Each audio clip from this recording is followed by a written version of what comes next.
continue our discussion about protein being more than muscles and meat. And so one of the things that I like to remember is that protein is not necessarily stored in the body. So you have this unlimited capacity to store fat. We can actually keep cramming fat into fat cells until they actually make new fat cells.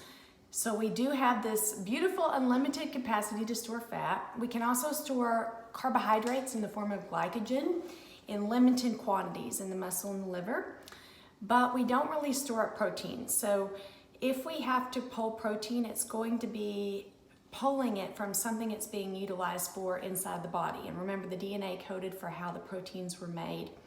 And then that actually tells what it's going to be utilized for in the body. And that could be transportation of fats, pH balance, fluid balance, antibodies, or even proteins.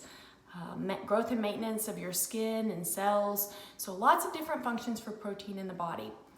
And there are some differences between animal sources of protein and plant sources of protein. Animal sources are what we call complete proteins, meaning that they have all 9 essential amino acids.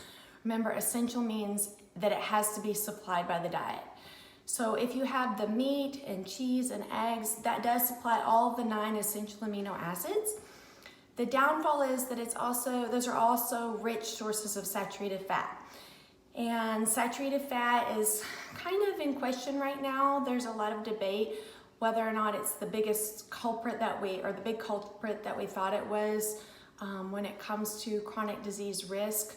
And there may be some indication that it's actually the type of saturated fat, the food sources, or even the chain link of the saturated fat that determines the risk. Still, we know that we do need a balance of all different kinds of fats in the diet, so choosing some of those plant sources of protein may be beneficial for us as well.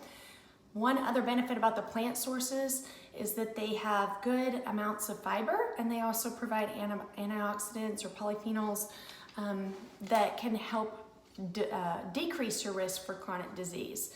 So plant sources of protein are usually incomplete, meaning that they don't have all 9 essential amino acids, but they can still be very beneficial and a good choice for your diet.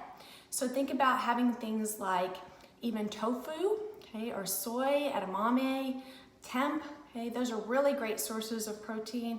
Chickpeas, lentils, beans, what else? I'm trying to think.